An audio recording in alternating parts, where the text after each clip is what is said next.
suis heureux d'introduire nos anciens combattants distingués, our distinguished panelists.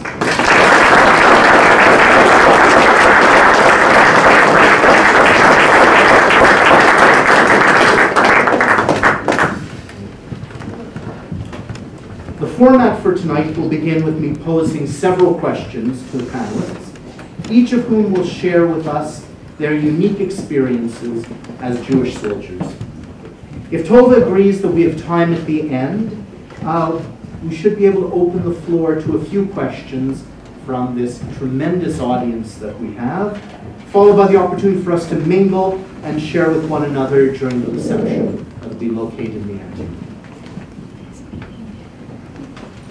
Gentlemen, what I'm going to do is with each question that I pose, I will ask you in the sequence from left to right or right to left to please share your answers, your responses with us, and we'll move on from there. This is not scripted. This truly is an opportunity for us to be able to hear verbatim from an amazing panel. First question I would like to ask, and I'll ask the same question of each of the three of you because I expect there will be different nuances. Beginning with you, Dr. Martin. What was the most memorable accomplishment of your military career, sir? Say, honors are always what people are always interested in, and they sort of count, but one of the things I was most proud of is there's a lot of lawyers who walked around saying they were QC. Louder, please. Yeah, there's lawyers who are QC, Queen's Counsel. But nobody knows, or very few people know, that the medical side of the house has something similar. Or if you're someone skilled with horses, probably would be also okay with what is called the Queen's Honorary something. So if you're a nurse, you can be a Queen's Honorary Nurse, QHN. And the thing that I was most pleased with was, as a reserve officer, it's unusual for reserve officers to get anything, was I got nominated as the Queen's Honorary Surgeon, so QHS. And it's one of those things that if you look it up, nobody knows what it is. That's okay, I know what it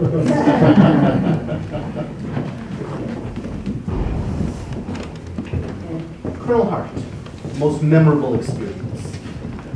There's so many. It's hard to say, but one of the most memorable experiences, of course, was the attack on Dieppe when I was there.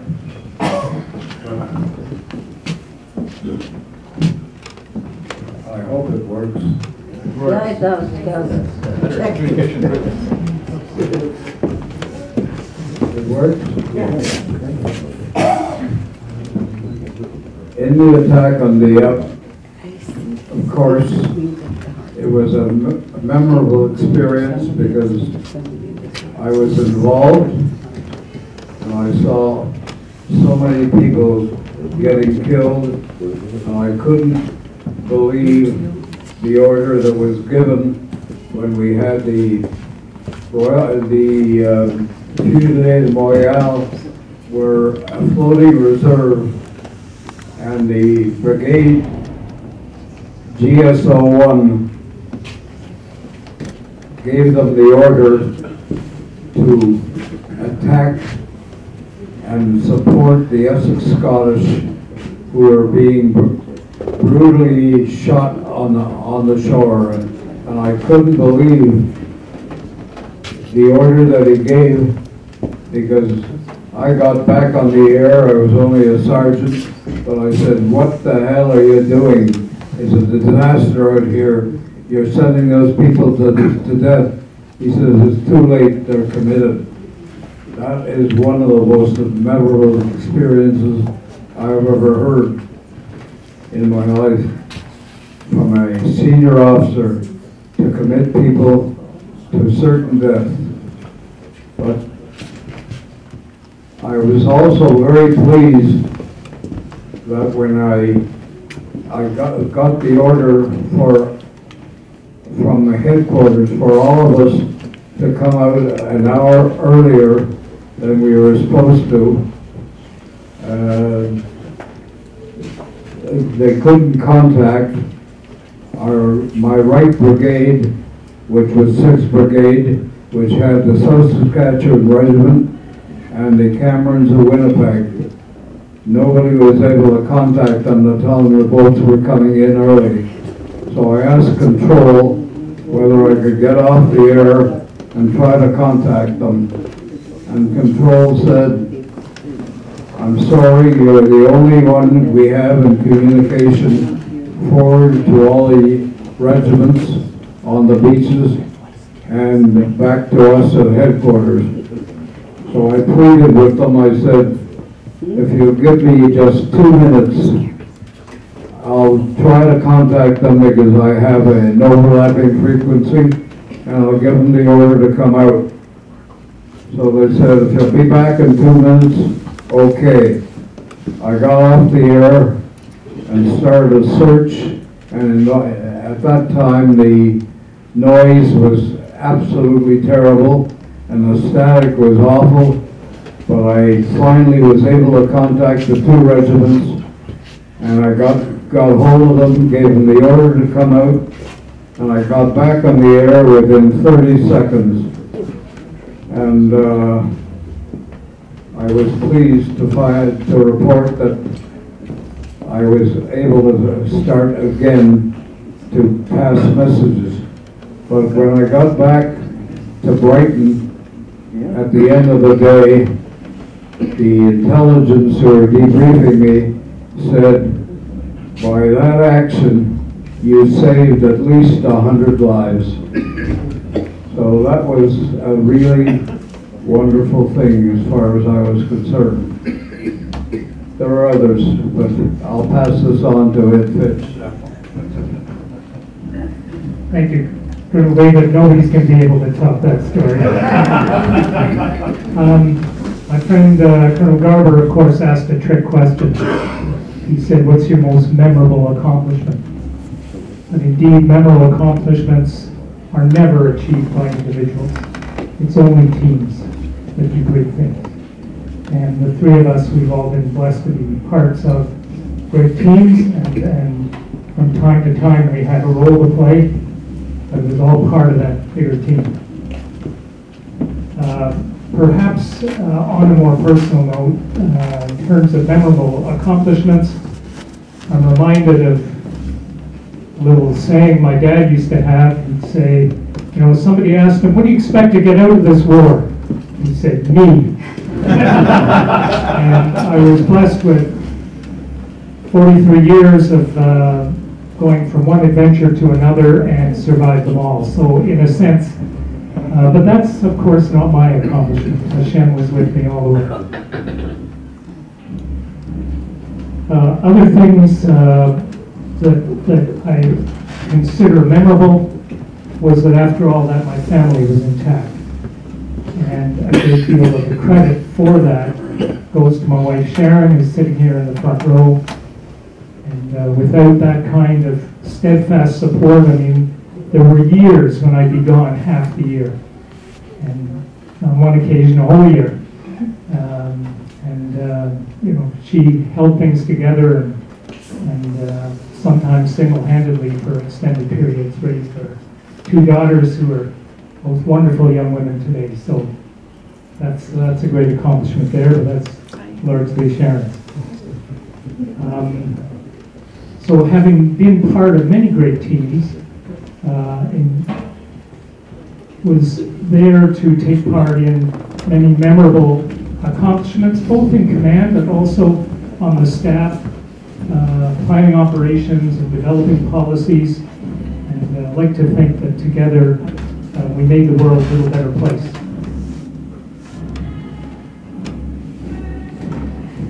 It reminds me of the story. My wife, who writes for the Montreal Gazette, when I was serving in Afghanistan, she wrote a little column. She said, you know, Marcus Martin is the worst dishwasher unloader in existence. He does not have any idea where the plates go or anything like that. But you know, I wouldn't mind having him home. And that was sort of something that I found out later, and it really touched me, because it's true, just like they said. We were far away, we were in a different planet. In Afghanistan, we were allowed 5 minutes, perhaps a day, by telephone, and that was max because we had a card and it would expire. You couldn't talk longer, and you were lucky if you got through because it was by satellite. So just hearing that story made me feel happy. Not memorable, but happy. Please keep the microphone because I'm speaking with you, sir, for the next question. Now we're going to zero in a little bit more specifically for the remainder of the questions. And Dr. Marcus, what was the biggest challenge that you faced as a Jewish serviceman in your career? It always reminds me of a story. I have a classmate of mine who works with me at the hospital. We went to the same elementary school, back home. And I was being deployed to Afghanistan in December. So he says to me, "Are you going to take your Hanukkah and candles with you when you bury them?" I said, "I don't know. I don't think I have that much space." Not that it took up a lot of space, but I didn't actually bring it. So I was thinking of that story.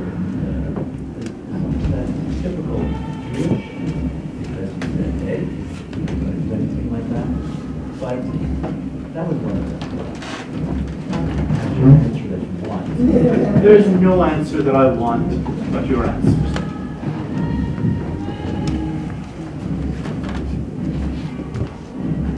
As far as accomplishments are concerned, I guess there are many. I have so many.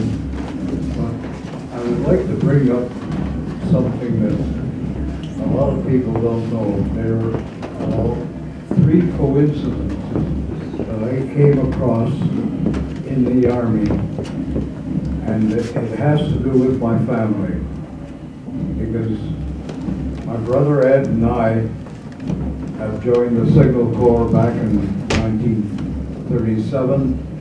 We were both helping guard I did the Soulange Canal. My brother was with the Victoria Rifles doing the Lachine Canal. But we were called in for active service on the 7th of December, 7th of September, 39. And Eddie passed quite well because he's a little bit taller than I am. But the sergeant said to me, "We can't accept you." I said, "Why not?" He said, "You're half an inch too short." I began to make a noise, and the noise was so loud that finally the medical officer came out of his office and said, "Sergeant, what's the problem?" He says, "Well, this fellow won't accept his rejection, sir." He says, "What's wrong with him?" He says, "He's half an inch too short." So he looks at me, and my brother Paul also looked very much like Eddie and I did. And he looks at me, he says, "What's your name, sir?" And I said, "Hart." He says, "Hart, you got a brother Paul?" I said, "Yes, sir." "Is he in the GILSEOTC?" I said, "Yes, sir." He said, "Oh, we must have measured you wrong." He opened the hair that I had in my head and said, "Now you're at 5'2½". The strange part of that is my brother Paul was 2 inches shorter than I was. That was the first coincidence. The second coincidence was when I was on an exercise called Exercise Spartan. And the name itself tells you the kind of thing. We were allowed 4 hours sleep a night and one meal every 48 hours. After about 3 weeks of wandering around England, we ended up in Oxford, and I was a sergeant at the time, and a bunch of young women came out of the offices, and one woman says,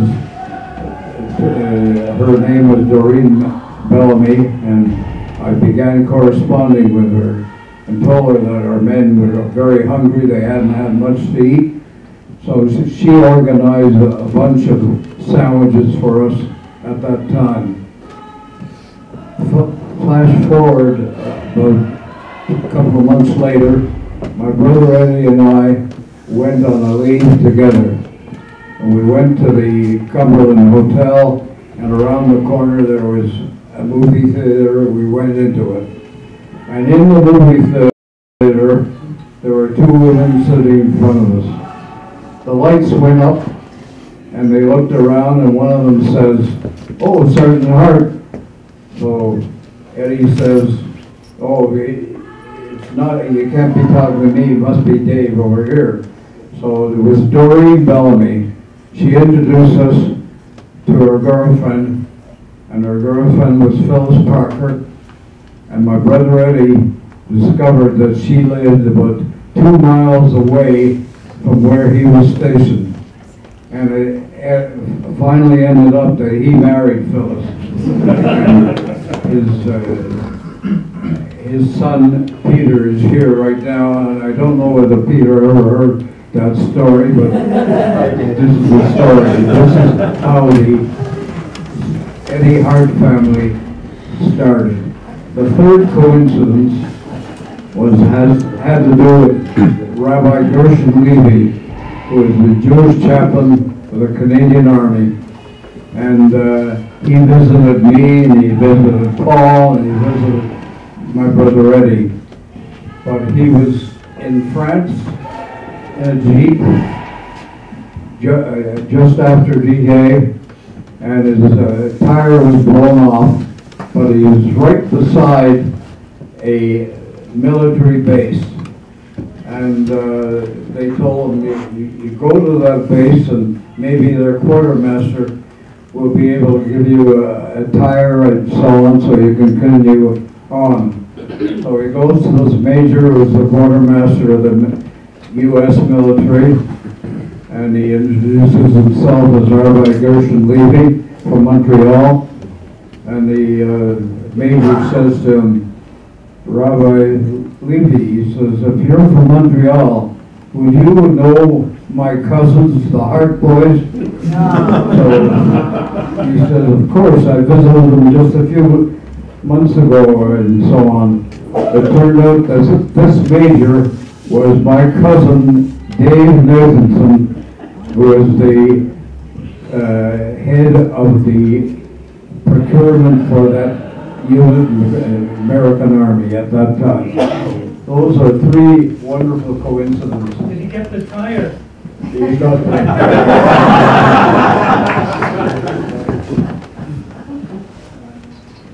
Your question, Richard, was the biggest challenge we faced as Jewish servicemen.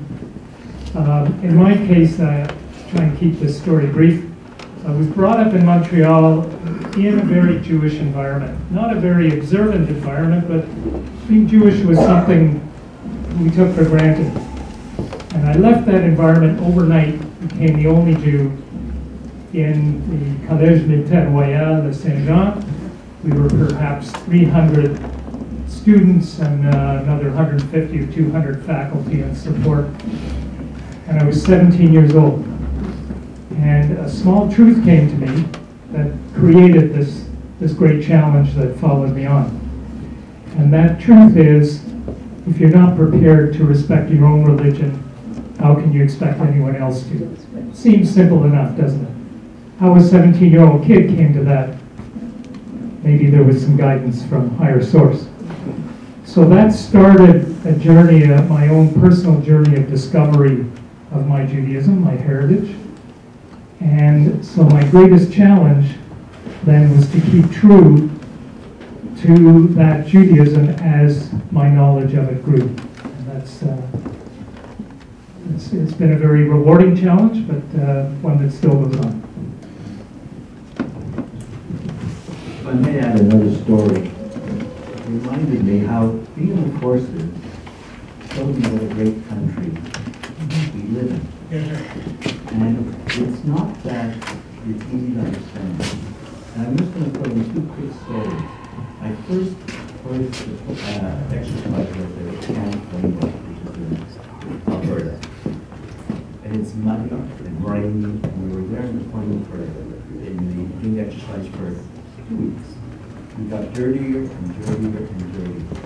But the camaraderie there is nothing to explain. And I get people from the provinces, from the Maritimes, from British Columbia, from Saskatchewan, and everybody, just as Ed said, worked cohesively as a team. And that's the beauty of it, which you don't see on the outside. And sometimes I get a little bit insulted when people make fun of the Canadian forces not being equivalent to the skill, the art, whatever it is, some euphemistic concept, because Canadian soldiers are really some of the best in the world. But another story that reminds me of how great Canadian citizens are.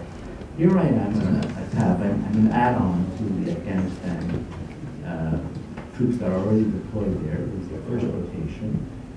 And I'm flying from Montreal to London, and from London I'm going to be flying to Camp Mirage.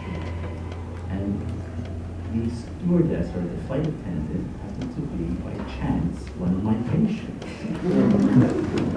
And she came up to me and said, "What am I doing?" And I said, "Well, I'm actually going to be deployed in Afghanistan." So that's fine, you know, we get to London, it's a bit of a kerfuffle because everybody is fighting to get through customs. And as I'm just playing on the plane, she gives me a bottle of champagne. She said, "Drink it over there."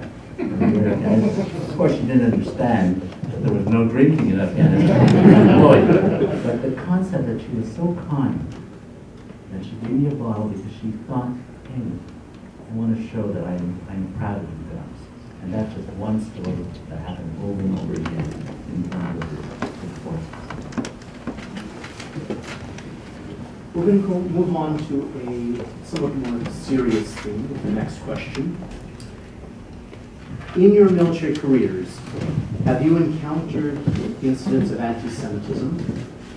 And if you did, how did you deal with it? You know, it's interesting what misconceptions are prevalent among so many people. First of all, I have an unusual Jewish last name, Martin. And too many Jews are called Martin. And yet, if I said I was working at the Jewish General as a surgeon or whatever, they would all think, "Oh, if you're at the Jewish General, you're Jewish." And I also happen to be a vegetarian for about 30-odd years. So naturally, when we got rations or we had food, I would say, "Well, I don't eat meat." They would say, "Oh, is that because you're Jewish?" And I said, "Well, no. I mean, I appreciate what you're thinking, but no, I'm really vegetarian."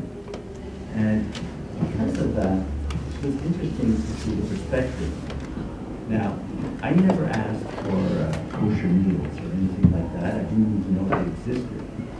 But in my later years, if I was on exercise in Canada, we never had this option, so I don't recollect anybody else wanted to play overseas.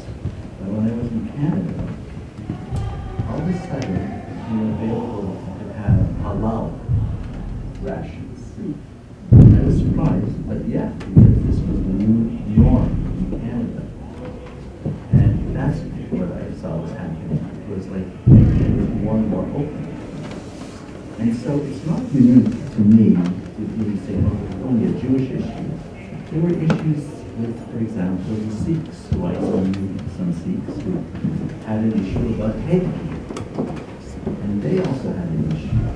So it's not particularly that, "Oh, I was Jewish and I had whatever, I'm not even velvet on my forehead," but it was, you can see that everybody is sort of the norm and everything is new, and all of a sudden somebody says, "No, I want to do something different." And people sort of have a hiccup when that happens. So that's how I would respond to that. There was always a little bit of a hiccup, but then it was accepted.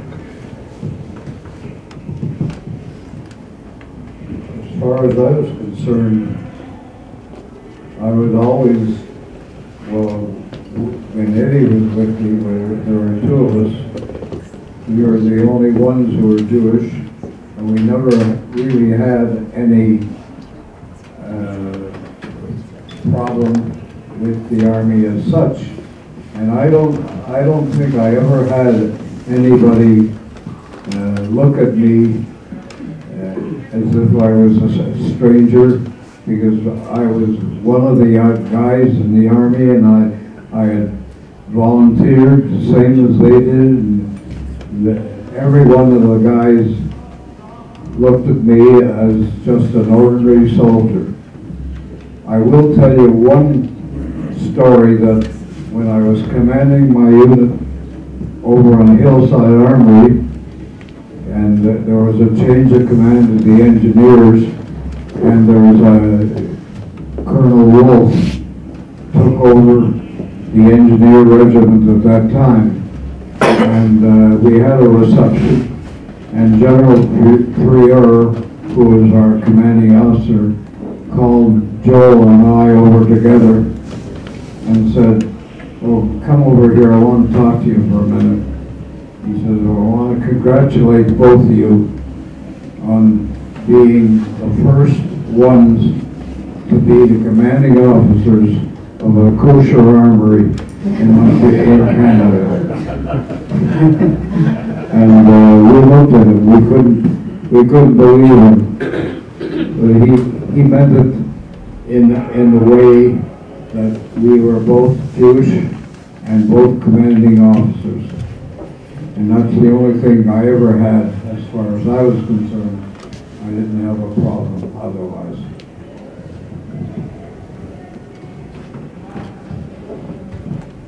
Thank you, David. We were trained from very young officers that there are 3 subjects that are not discussed. And the reason these 3 were listed was armies, units are always working very hard to establish and maintain very strong cohesion.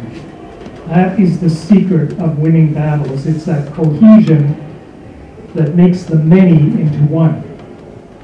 There were 3 topics that could threaten that cohesion. One was religion, another was politics, and the third was, understand, it was almost all men at that time, discussion of women by name. In spite of that, no, it's true that religion was something that generally was not discussed, and the Army is much more concerned with what you can do than where you worship on a Saturday or a Sunday or whatever. But as you can imagine, I've been asked this question a number of times. And the first time I can remember as a Major General was at a reception, and a woman came up to me and said, "General Fitch, did you ever experience anti-Semitism in the Army?" Maybe I'd had a drink. So I said to her, "Lady, I made Major General. If that was under anti-Semitism, and you took it away, what would it be, Queen?" So I think I'll echo one of Dr. Martin's comments, that I think we were, the 3 of us, 4 of us here, many others in the room, we've been part of one of the purest meritocracies in Canada. And very proud of that, and you advance according to your skills and your effort and your accomplishments, and the rest doesn't matter. Of course, it reminds me of another story. I was in Cyprus, and it's Christmas Eve, and Colonel making it will become General making he says to me, "I want you to read one of the songs." No, I don't think he knew if my voice was good, but he figured here I was an officer, and he couldn't care less about my religion. I was going to read one of the songs. So I had to brush up on it very quickly. And I did.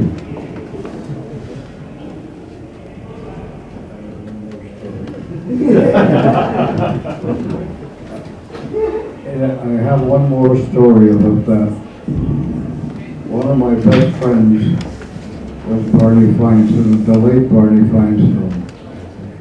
he was a very distinguished soldier, and his wife is here, so I know that she's listening with a little bit of fervor.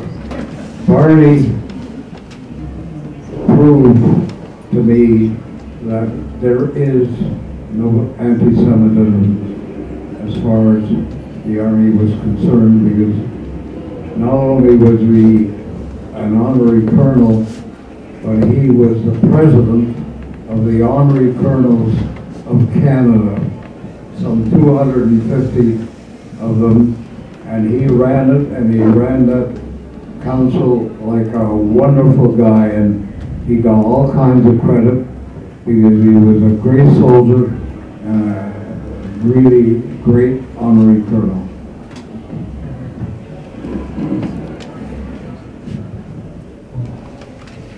Now, we've already leaned forward a little bit into my next question, so it may take some nuancing on your part. Military food services today are increasingly responsive to such dietary issues as vegetarianism and keeping kosher. Gentlemen, will you please share with us some of the challenges that you have faced with following Jewish dietary tradition in the very complex military environments in which you serve? There's very little challenge there, I have to say, but hard rations are hard rations. And I remember we were on joint exercise with the French and Belgium in Africa one time. And what we got to do was we got to look at everybody's hard rations that they get. And of course, French had fantastic cheese in their hard rations. Hard rations with cheese, like Greek. I mean, I couldn't believe that. And then the Portuguese, they had sardines, but real sardines, not like desiccated, dehydrated sardines. So it was interesting to taste everybody else's foods. And I always think Canadian forces always says, you know, they say that Canadian forces, the Army runs on its stomach. When I was in Afghanistan, the food that was served there was unbelievable. And I'm telling you that it was fantastic. I had nothing.